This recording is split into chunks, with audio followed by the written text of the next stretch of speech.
हम सब अलग अलग बने हैं। हमारा सोचना, रहना, हमारे तरीके, हमारा पैशन, ख्वाब, डर सब अलग है। और जब बात पैसे की आती है तो भी हम में ये फर्क बरकरार रहता है और ये फर्क हमारी फाइनेंशियल कंडीशन में नजर भी आता है। जब भी हम पैसे को समझ लेते हैं और हम पैसों को लेकर अपना बिहेवियर भी बदल सकते हैं, हमें ये मालूम हो जाएगा कि पैसे के साथ कैसा बिहेवियर करना है, ताकि हम पैसों के हिसाब से नहीं, पैसे हमारे हिसाब से चले और हम इन पैसों को इजिली मैनेज कर सकें।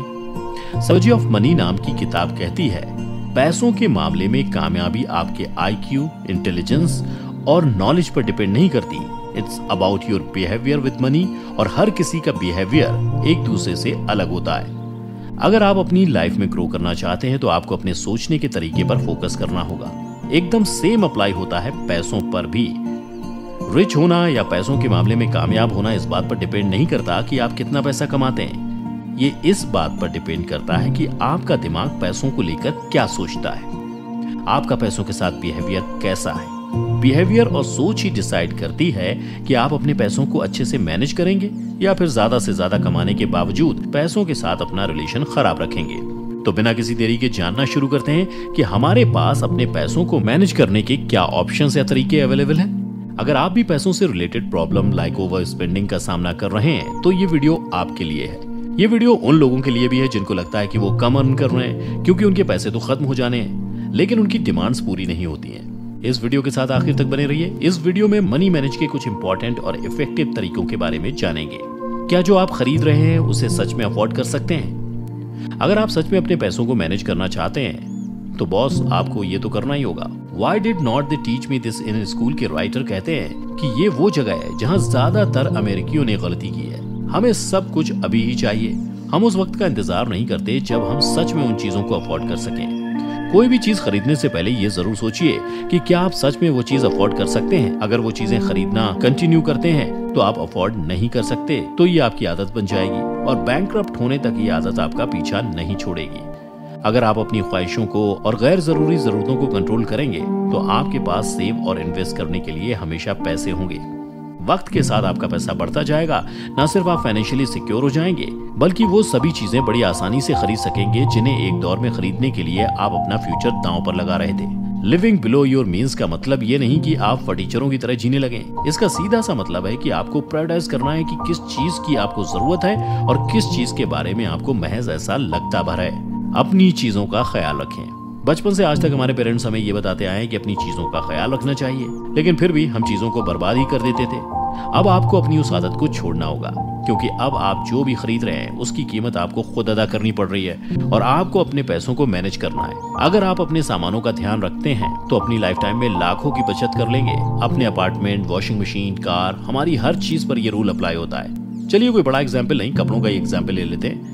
अगर आप अपने कपड़ों का ध्यान अच्छे से रखेंगे तो ये उन कपड़ों के कंपैरिजन में दोगुना चलेंगे जिनका ख्याल नहीं रखा गया। ये फर्नीचर के साथ भी अप्लाई होता है। अगर आप उन्हें वक्त वक्त पर साफ करते रहेंगे और उन पर लिक्विड वगैरह नहीं गिरने देंगे तो ये लंबा चल सकते हैं और कभी तो 10 साल मतलब फर्नीचर बदलने में पैसे नहीं जाएंगे और उनका किसी ऐसी जगह इस्तेमाल हो सकता है जहां से और ज्यादा पैसे आ सकें।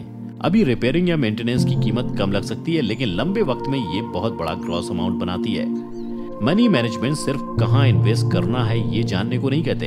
आपको पता होना चाहिए कि कहाँ पैसे नहीं जाने चाहिए और कहाँ से बचाए जा सकते हैं। रिटेन बजट बनाइए और उस पर अमल कीजिए। शुरुआत में ये थोड़ा मुश्किल होता है लेकिन एक बार जब आप बजट बना लेते हैं तो इसे ट्रैक और एनालाइज करना बहुत आसान होता है। बजट के पीछे की वजह बहुत सिंपल है। हर महीने खर्च होने के कंपैरिजन में ज्यादा पैसे आने चाहिए। अगर पैसे कम आ रहे हैं तो खर्च भी कम हो रहा है। आप अपनी अर्निंग से ज्यादा खर्च ही नहीं कर सकते क्योंकि फिर तो एक ही चीज होगी, यू विल गेट ब्रोक। हालांकि अगर आप आने वाले कुछ वक्त तक बजटिंग फॉलो करते हैं, फॉलो का मतलब अच्छे से, तो थोड़े वक्त में ही आप फाइनेंशियली सिक्योर हो जाएंगे। बजटिंग के 3 स्टेप्स होते हैं। डेवलपिंग, ट्रैकिंग और एनालाइजिंग के ये 3 स्टेप्स आपके मनी मैनेजमेंट को काफी आसान बना देते हैं। सबसे पहले बजट डेवलप करना। इसमें अपने खर्चों और अपनी इनकम को लिखें और अपने लिए अप्रोप्रिएट बजट बनाएं। इसमें एक तरफ अपनी सैलरी, बोनस और एक्स्ट्रा इनकम लिख लीजिए और दूसरी तरफ आपके सारे जरूरी खर्चे और फिर टोटल इन यानी कितना आया और टोटल आउट यानी कितना खर्च होगा के हिसाब से बजटिंग कीजिए। ट्रैक करने के लिए हर महीने की पहली तारीख को अपनी परफॉर्मेंस जज करें कि पिछले महीने के हिसाब से अगले महीने का बजट तैयार करें। शुरुआत के 1-2 महीने ये काम मुश्किल लगेगा, फिर तो लॉन्ड्री बैग में कपड़े डालने जितना आसान हो जाएगा। अब एनालाइज करें कि बजट में क्या चीजें सही रही हैं, क्या खराब रही हैं, कहां पर फिजूल खर्ची हो गई और मनी मैनेजमेंट के नाम पर क्या चीज सैक्रिफाइस कर दिया गया। जरूरत के हिसाब से चेंजेस कीजिए। पर्सनल फाइनेंस सीखने के लिए हर हफ्ते 1 घंटे दीजिए। हम सब कुछ सीखते और जॉब करते हैं, बिजनेस करते हैं पैसे कमाने के लिए, लेकिन ये कितना बड़ा जोक है कि जिस पैसे के लिए हम इतना सब करते हैं उस पैसे को मैनेज करना हमें आता ही नहीं। हमें पैसे तो कमाने हैं, लेकिन खुद को फाइनेंस कैसे करना है हमें नहीं मालूम। आप हर हफ्ते पर्सनल फाइनेंस सीखने में लगाइए। वक्त के साथ आपको रियलाइज होगा कि कितना वैल्यूएबल लेसन मिल रहा है और आप 1 घंटे से ज्यादा टाइम देने लगेंगे। तो अब सवाल ये उठता है कि अपनी एनर्जी और वक्त कहाँ पर खर्च किए जाएं? तो इसका जवाब है शुरुआत में तो फ्री रिसोर्सेज पर, जैसे कि इंटरनेट, लाइब्रेरी, आपकी खुद की कंपनी, फ्रेंड्स और फैमिली। अब ये तो समझ आता है कि लाइब्रेरी में किस सेक्शन में जाना है या इंटरनेट पर क्या सर्च करना है, लेकिन ये कंपनी और फ्रेंड्स और फैमिली से पर्सनल फाइनेंस कैसे सीखा जाए। कंपनीज बहुत सारे सेमिनार्स ऑफर करती हैं। कंपनीज अपने एम्प्लॉयज को बहुत सारे फाइनेंशियल बेनिफिट्स भी देती हैं। जब भी मौका मिले उन्हें ग्रैब करें। फ्रेंड्स और फैमिली से मतलब ये था कि आपके सर्कल में किसी ने फाइनेंस पढ़ रखा होगा जो आपको बेस्ट इन्वेस्टिंग एडवाइस देगा। फैमिली में उन अंकल को ऑब्जर्व कीजिए जिन्होंने बहुत कम वक्त में अच्छे पैसे कमाए। अब वो फाइनेंशियली फ्री हैं और अपनी लाइफ एंजॉय कर रहे हैं। उनसे आप बिजनेस का देसी स्टाइल सीख सकते हैं। ऐसे अंकल अपने एक्सपीरियंस शेयर करने में बिल्कुल पीछे नहीं हटते।